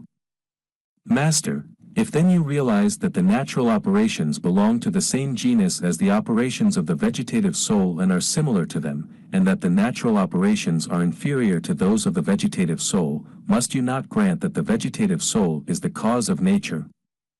Pupil, it must be so, not only for the vegetative soul and nature, but also for all substances. Master, listen then now. I am going to tell you how the operations of these substances belong to the same genus and are similar to each other, so that you will thus understand that they arise from each other. Pupil, I am listening. I am quite impatient, for I have not met with this doctrine in any philosopher, and I think that nothing is more useful and more effective if one wants to attain perfect knowledge of the question that confronts us. Master, how do you know this? Pupil, if I find that the actions of these substances belong to the same genus and are similar to each other, and that as I pass I rise from the inferior to the superior, thanks to the similarity that exists among the substances, I am presented with the possibility of proceeding to the superior extremity of being, and I then discover the principle of motion. Master, that is true. And you know also the cause of which we have spoken, or the cause of the action and the passivity. You then observe the degrees of the operations, you see that all things obey the divine command and that the good moves all of them. Pupil, dear professor, finish then the proof that you promised me of this profound problem, and may the dispenser of the good grant it to you. Master, what is the action whose origin is attributed to nature? Pupil, the action of attraction and retention, transformation and expulsion. Master, what is the action that proceeds from the vegetative soul? Pupil, the action of growth and generation. Master, what is growth and what is generation? Pupil, generation is procreation from the self of a thing similar to itself. Growth is motion of the vegetative parts from the center toward the extremities. Master, now attraction and repulsion are motion in place of the parts of the nutriment by an opposite motion. These actions must therefore belong to the same genus as the motion of the vegetative parts from the center toward the extremities. Pupil, that must be so. Master, alteration or nourishing is the change of the body of the nourishment from its form and its assimilation to the form of that which is nourished. It is therefore also necessary that this action should belong to the same genus as generation. Pupil, that must also be so. Master, since this is so, it is necessary that one of the substances that produce these actions should impress on the other, one of its faculties, by which it produces its particular effect. Pupil, it must necessarily be so. Master, now what is more perfect acts on the less perfect and marks it with its impression. Pupil, yes. Master, the action of nature is less perfect than that of the vegetative soul.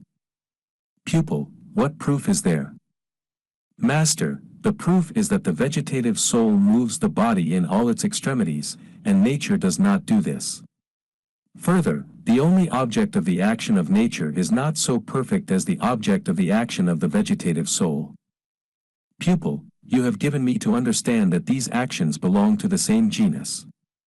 But what do you understand by the retentive faculty in the vegetative soul? Master, retention is the resting and weakening of motion. Pupil, what is the proof of this? Master, the proof is that motion is stronger than rest. Wherever therefore there is motion, there is power, and where there is rest, there is weakening. Pupil, what do we gain by this reasoning? Master, we gain by this, that we understand that the vegetative soul acts on nature because it is more perfect and stronger than it. Pupil, you have shown me the action of the vegetative soul on nature, and I understand how the actions of these substances belong to the same genus.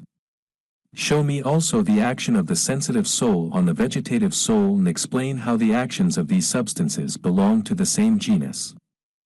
Master, what is the action of the sensitive soul on the vegetative soul?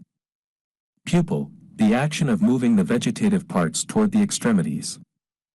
Master, what is the action of the sensitive soul in the animal? Pupil, sensation and locomotion. Master, is it not necessary that these two motions should belong to the same genus, since the characteristic of each of them is to move the body in place? Pupil, it is. Master, since the action of the animal soul consists in moving the body in its entirety and in making it pass in its entirety from one place to another, and since the action of the vegetative soul consists in moving the parts of the body without displacement of the whole from one place to another, is it not necessary that the action of the animal soul should be stronger than that of the vegetative soul? Pupil, it must be so. Master, moreover, the animal soul surpasses the vegetative soul in this respect, that it is united with the forms of bodies that agree with it in subtlety, whether more common or more eminent, and draws them out of their corporeal forms, while the vegetative soul unites with the essence of the bodies, because it agrees with them in density, and it does so at close quarters only and without an intermediary. Pupil, that is so. Master, it is therefore necessary that the animal soul should act on the vegetative soul since it is more perfect and stronger than it. Pupil, it must be so. Master, using the method that I showed you for these three substances, we must similarly discuss the rational soul and the intelligence. And in order not to protract this dialogue, but to bring it into public notice, I shall here condense my talk. Pupil, condense it then and give me a general conspectus of it, as you usually do. Master, the action of the animal soul consists in perceiving the forms of the dense bodies in time, in moving in place, in uttering its voice and in regulating it without the order that indicates understanding. The action of the rational soul is to perceive the subtle forms of the intelligibles, to move in the intelligibles beyond time and space, and to utter its voice, and regulate it in proper order and in a sequence that indicates understanding. Finally, the action of the intelligence is the perception of all the intelligible forms beyond time and space, without inquiry, without effort and without any other reason except its essence, for it is completely perfect. Pupil, what proof is there that the substance of the intelligence differs from the rational soul? Master, you must first examine that which proves that the intelligence is a substance. But that is not relevant to the purpose of our investigation. As for the proof that the substance of the intelligence differs from the substance of the rational soul, it is the very proof by virtue of which the rational soul differs from the animal soul and from the vegetative soul. Furthermore, the proof of this is that the rational soul perceives the exterior while the intelligence perceives the essence. Now the essence is more simple than the exterior. Therefore the form of the intelligence is more simple than the form of the soul. You see then, if you have understood, the action of the intelligence on the rational soul and the action of the rational soul on the animal soul, and you know how the actions of these substances belong to the same genus and are similar. Pupil, I think you have made me understand. But I am going to show you what I mean.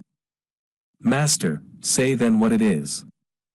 Pupil, I find that the substance of the intelligence is the most subtle and the most perfect of the intelligible substances, that it possesses every form, that it unites with everything, that it perceives and knows everything. I find that the rational soul is inferior to it in that it has some forms only, that it does not unite with everything and does not know everything. Similarly, I find that the sensitive soul is inferior in that respect to the rational soul. And as the actions of each of these substances belong to the same genus and are similar, I know that among them a substance more perfect and stronger is an active cause for a weaker and more imperfect substance, as has been said previously of the other substances. Demonstration of simple substances. Part 7. Master, you have understood it quite well. But what follows? Pupil, it follows that all that is in the inferior substances is in the superior substances, but not that all that is in the superior substances is in the inferior substances. Thus growth and generation are in the animal soul, but sensation and locomotion are not in the vegetative soul, and sensation and locomotion are in the rational soul, while reason and knowledge are not in the animal soul. And I think that this principle is valid until the universal matter is reached and the universal form that envelopes every form. It can thereby be seen that the more the substances are superior, the more forms they envelop, the more universal and comprehensive they are, until the universal primal matter is reached that supports all things.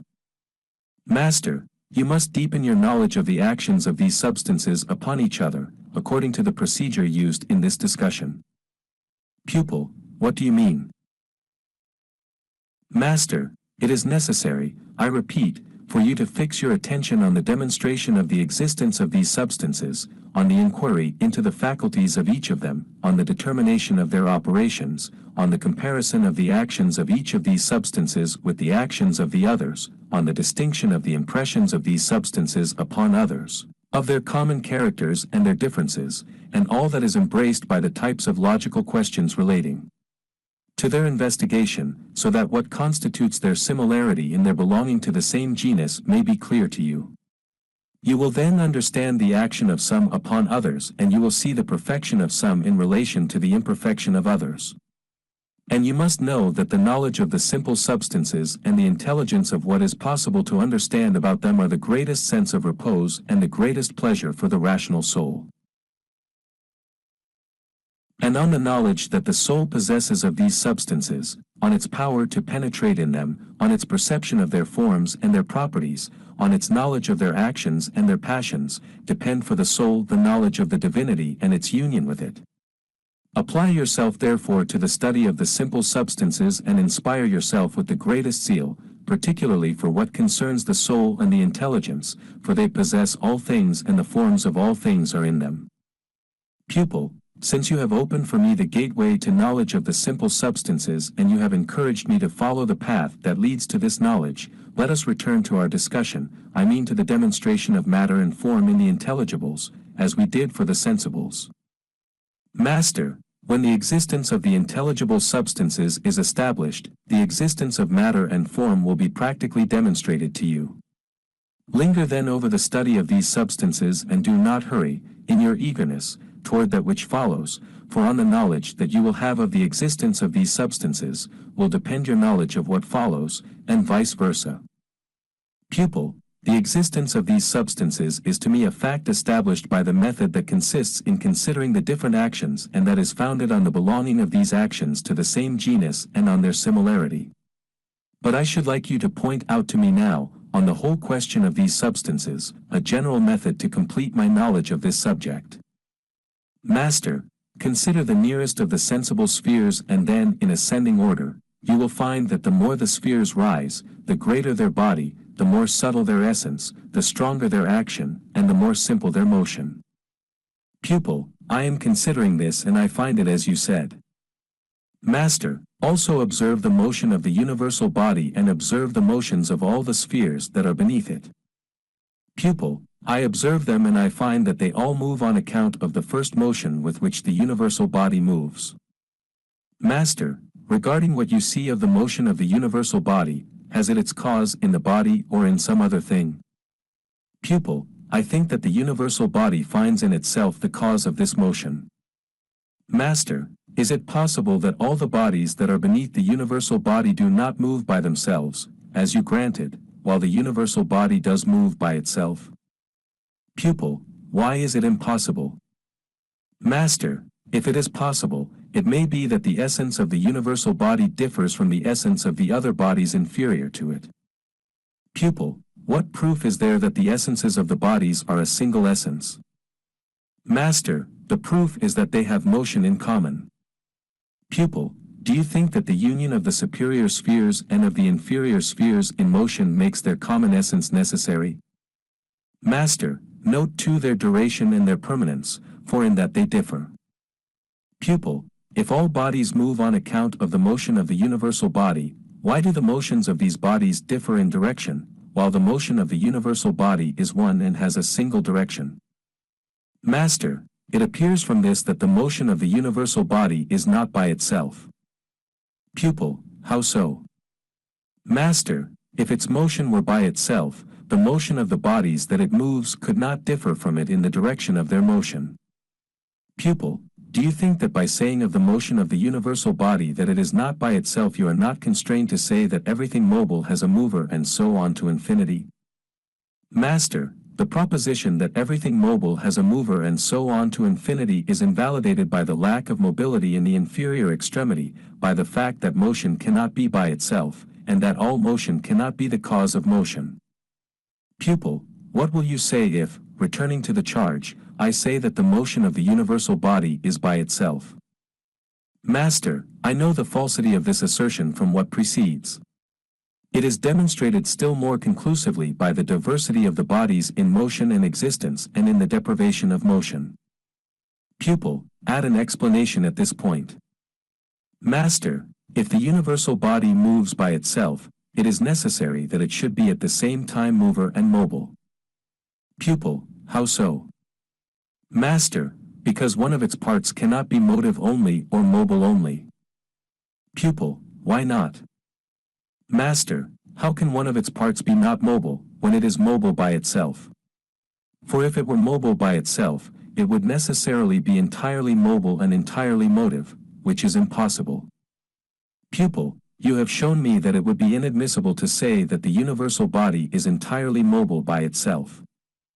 Master, the result would also be that the motions of the parts of the body would not follow each other without the first motion pushing the second one and the passive object depending on the non-agent. Pupil, now I know in 4 ways that the universal body cannot move by itself. But is there still another way of demonstrating this?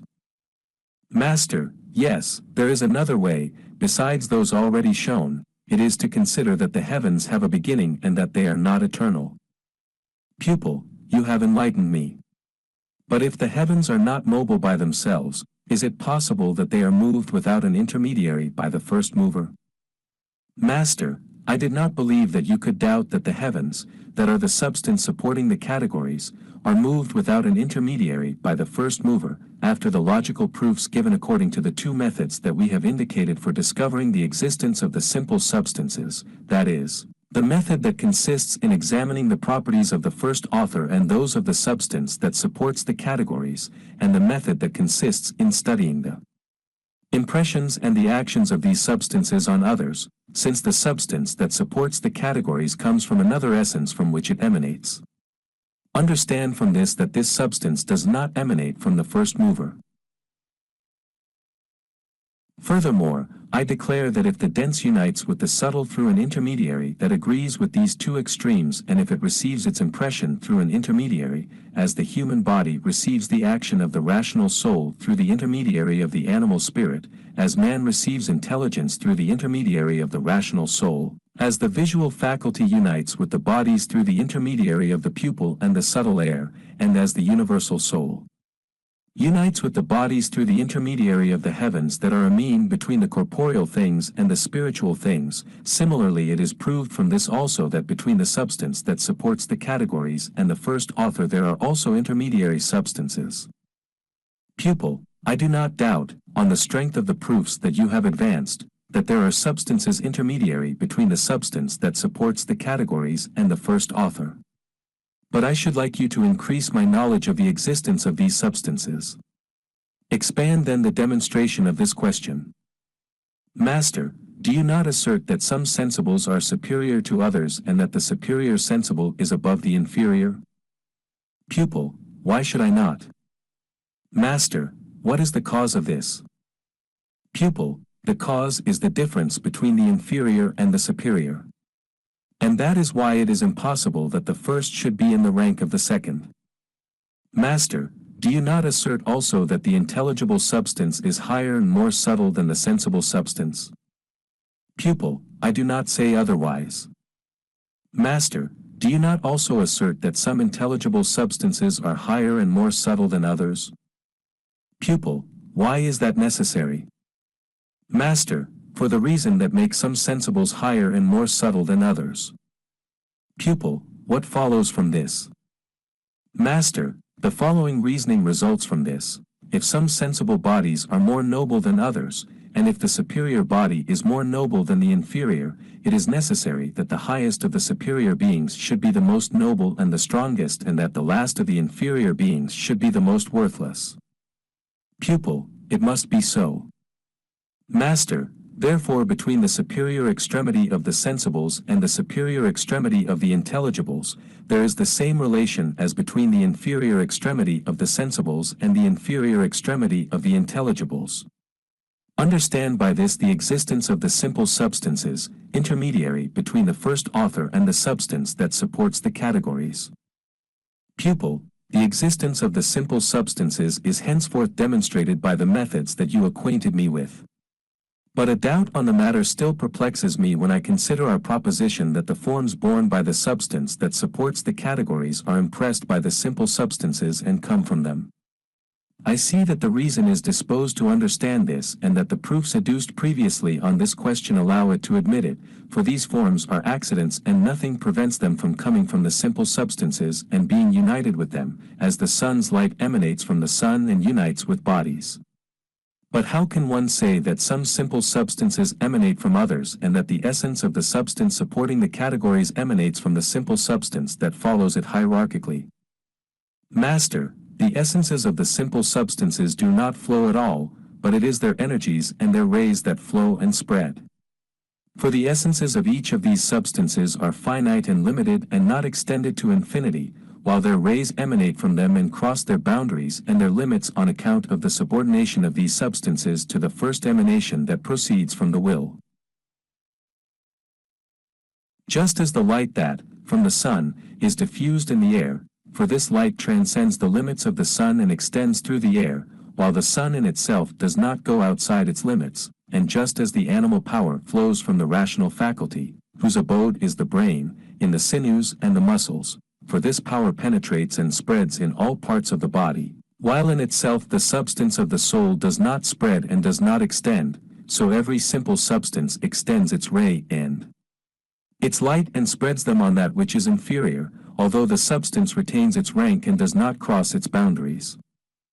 Pupil, so, according to your statement, it is necessary that whatever emanates from the simple substances should be energies and qualities and not substances themselves. Master, I shall show you that the rays that emanate from each of the substances do not exclude the concept of substantiality, although they are energies since they emanate from them.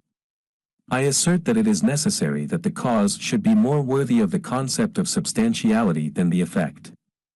And since this is so, it is necessary that all the light that streams from the superior toward the inferior should not be really and completely worthy of the concept of substantiality in relation to the first substance that is its cause.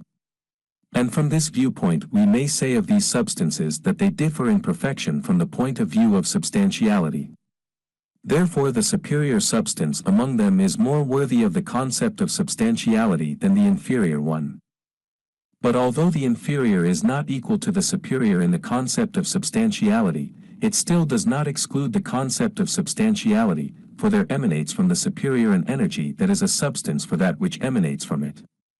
Therefore the inferior substance is, in one sense, an energy for the superior substance from which it emanates, and, in another sense, it is a substance for the virtue that emanates from it. That is why nothing prevents substance from emanating from substance, when the substance from which it emanates is a simple substance. Pupil, explain this in more detail. Master, it is axiomatic that whatever emanates from something belongs to the same genus as that from which it emanates, although both differ in disposition. And as the simple substance is a substance that communicates, it is necessary that what emanates from it should be a substance, although these two substances differ in disposition. Moreover, as the thing does not communicate for the reason that it is an accident, nothing prevents substance from emanating from substance. Now the proof that the emanation does not come from the fact that the thing that is communicated is an accident, is that a thing may be an accident without being communicated. This shows that the cause of the emanation is the subtlety of the light and the energy. Moreover, since the accidents communicate their essences although they are weaker than the substances, it is all the more reason for the substances to communicate their essences. Moreover, the cause that prevents bodies from emanating from bodies is that quantity, by reason of its dense and limited nature, is opposed to substance communicating its essence. Now as the simple substances are exempt from quantity, nothing prevents substances from emanating from them. Moreover, the energies and the accidents that emanate from substances, as light, heat, and other similar things, emanate from the energies and the accidents that these substances have, and not from the essences of these substances. Which proves that everything that emanates is similar to that from which it emanates and that only what resembles a thing emanates from it. It is therefore necessary that from the simple substances there should emanate a thing that is similar to it, that is, a simple substance. Moreover, if the superior substances did not give their essences to the inferior substances, they would not give them their names and their definitions. But they do give them their names and their definitions. Therefore they give them their essences. Now since the superior substances give their essences to the inferior substances and their essences are substances, it is evident that the essences of the inferior substances come from the essences of the superior substances. Moreover, as forms emanate from forms, so substances emanate from substances. Pupil, since it is said of the soul that it emanates from the intelligence, show me whether it is outside the essence of the intelligence or in the interior of its essence. For if it is outside the essence of the intelligence, it does not emanate from it. If on the other hand it is in the interior of the essence of the intelligence, there is no difference between them. Master, the soul issues from the essence of the intelligence as power issues from a strong thing and does not enter its essence. But the fact that it issues from its essence does not prevent it from emanating from it, for whatever emanates from a thing issues from the thing from which it emanates and withdraws from it on so emanating. Thus the soul emanates from the intelligence and issues from the essence of the intelligence on emanating from it, and the fact that the soul issues from the intelligence as power issues from a strong object does not prevent the soul from being a substance, for the thing that emanates from the intelligence is a substance in itself, although it is an accident in this respect that it emanates from another substance. Pupil, since some of the simple substances emanate from others, observe that the higher ones among them must diminish in themselves since the lower ones emanate from them. Master, since the inferior substances emanate from the essences of the superior substances as power issues from a strong thing, and not as essence issues from essence, it is necessary that the essences of the superior substances should not diminish in giving birth to the inferior substances. Similarly, it is necessary that these energies, I mean the inferior substances, should not separate from the essences of the superior substances, although they emanate from them. Thus the heat of fire does not diminish and does not leave it, although the fire produces heat in the air that is around it, and this heat is not that of the fire, for the fire can be withdrawn while the heat remains in the air. Moreover, the two things are different and the heat that the air receives differs in power from that which is in the fire. Similarly, when the light of the sun spreads over the earth, the light that is born by the essence of the sun is not diminished, although the first light emanates from it, and the light that spreads over the earth is not the light itself that the essence of the sun has. The proof of this is the difference of the subjects and the difference of the lights in power and weakness. Pupil, now I know that the energies that emanate from each of the simple substances, although they are the energies and the rays of the substance from which they emanate, are still substances, and limited ones, on account of their virtue in themselves and because other energies emanate from them. The doubt that I entertained in this respect is gone. But explain something that comes to my mind, although it does not concern the present question. I find that the more the simple substances descend, the thicker and denser they become, until they become corporeal and finite. I find that the same thing happens with compound substances. I find, lastly, that the action of the divers substances on others is not equally evident. How then is it possible that the divine virtue should become weakened, transformed, and materialized, and that the action of the holy first author should be more manifest in certain substances than in others, when the divine virtue is the highest degree of virtue, achievement, and perfection of all power and all majesty? Master, it is impossible that the divine virtue should become weakened, but in the desire that attracts them toward it, the virtues rise and cast a shadow on what is below. Pupil, why is this so? Master, because every virtue that emanates from a thing is strong around it.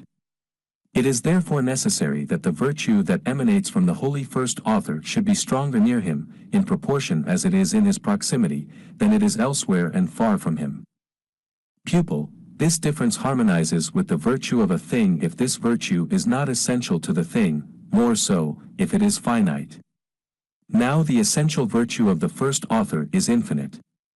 Therefore it is impossible that this virtue should be stronger near him than it is at a distance. Now this is what I do not understand. How is it possible that something should recede from or approach an infinite thing, that is not enclosed in space, but that is equally in everything as everything is in it? Master, it is true that the essential virtue of the holy first author is not finite. But the increase and the diminution that constitute the differences between the forms do not introduce any difference in the efficient virtue in itself and do not make it finite. Pupil, why not? Master, because the form is received from the efficient virtue in the matter according to the aptitude of the matter in this respect, for if the matter were ready to receive a single form, perfect and without difference, the virtue would not fail to produce it. Pupil, why then did you say that the virtue emanating from the first author is stronger near him, in proportion to his proximity? Master, beware of letting the difference of the virtue fall on the essence of the virtue, but attribute it to the essence of the thing that receives its action. Pupil, how so? Master, since the matter that is nearer the source of the virtue is more ready to receive its action than the matter that is more distant, it is necessary that the virtue in the nearer matter should display more strength than in the more distant matter. Besides, this doctrine is not germane to the present question, it is contained in the science of the will. Pupil, all that has been said to establish the existence of the simple substances is sufficient. But summarize your talk and give me a resume of the meaning of this question. Master, if you want to envisage the whole, rise from the inferior to the superior. You will see the more subtle, more simple, stronger and more united being, whether matter as regards matter, form as regards form, motion as regards motion. And take the evidence as proof of what is obscure, the compound as proof of the simple, and the effect as proof of the cause, for if you succeed in this, you will attain the goal of your investigation. Pupil, you have satisfied me on that point. But how can I imagine the order of these substances and their existence in each other? Master, you must always take the sensible things as images of the intelligibles, then it will be easy for you to picture the intelligible things. Pupil, what image shall I take from the order of the intelligible substances? Master, take as an image the absolute universal body, and that because the inferior is the image of the superior. For if you consider the composition of the absolute body and the order of its parts, the knowledge of the order of the simple substances will be easy for you. Pupil, Point out to me the terms of the parallelism that there is between the simple substances and the sorts of the universal body. Master, place the primal matter opposite the substance that has all the forms of the body, for the matter has all the forms. Place the substance of the intelligence opposite quantity, for the intelligence, having two virtues, is subject to division. Arrange the substance of the soul opposite the figure that encloses quantity. And arrange the substance of nature opposite color, which is the last of the parts of the body, as nature is the last of the simple substances. Besides, all color comes from nature. Just as the more the sight penetrates color on reaching the figure, quantity, and substance, the more does the being darken for it and hide on account of its subtlety, and just as the more it returns and leaves the substance for quantity, quantity for figure, and figure for color, the more does the being become perceptible to it from the fact of its density. So the more the intelligence penetrates that which is after the substance with categories, that is, the spiritual substance, until the primal matter is reached that corresponds to the substance, the more does the being on account of its subtlety darken for it and hide. And inversely, as it leaves the matter and returns toward a nearer substance, the being on account of its density becomes a light and more perceptible. The comparison that I make will facilitate your knowledge of the order and the different degrees of the spiritual substances. And in general, when you want to imagine these substances, the manner in which your essence spreads therein and comprehends them, you must raise your intelligence to the supreme intelligible, strip it and purify it of every stain of the sensible, deliver it from the prison of nature, and attain by the virtue of the intelligence to the highest knowledge that you can achieve of the truth of the intelligible substance, until you are as it were divested of the sensible substance and are in this respect, so to speak, in a state of ignorance. Then you will enclose in some fashion the entire corporeal world in your essence, and you will set it as if in a niche of your soul.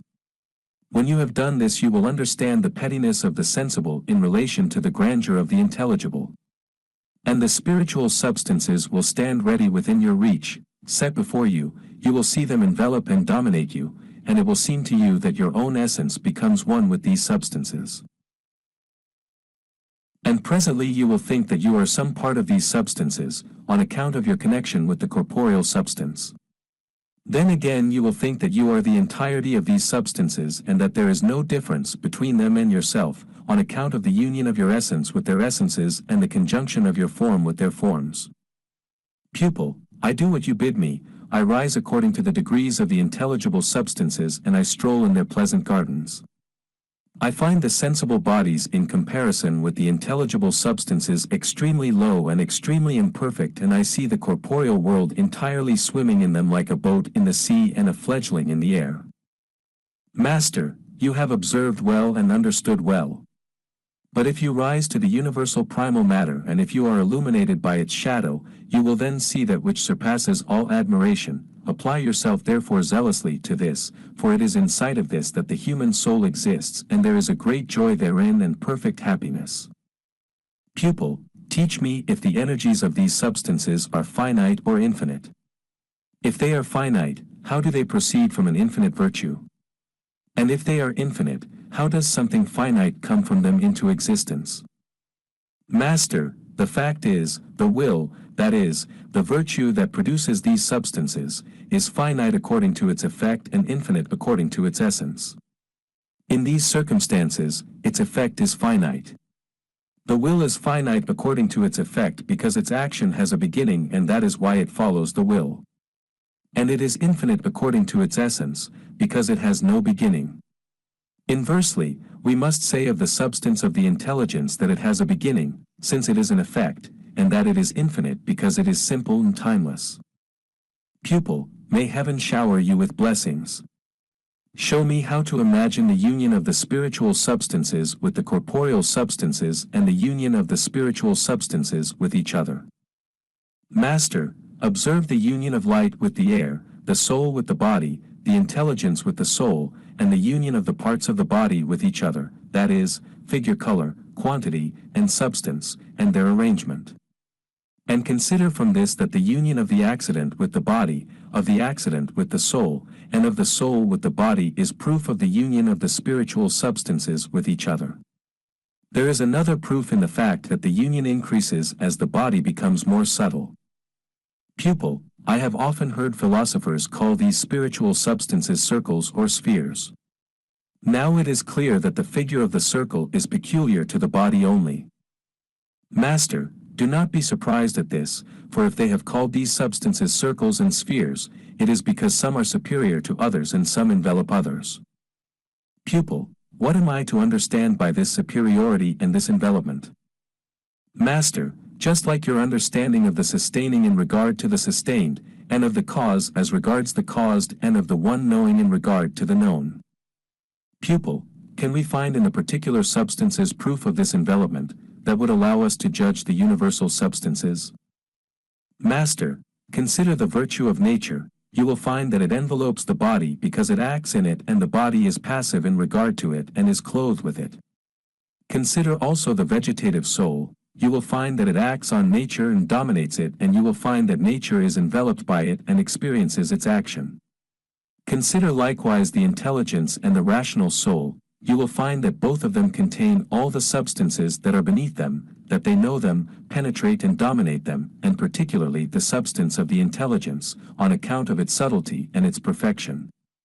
From these particular substances, you will conclude that some universal substances contain others and that all of them contain the compound substance in the sense that the soul contains the body and that the intelligence contains the soul.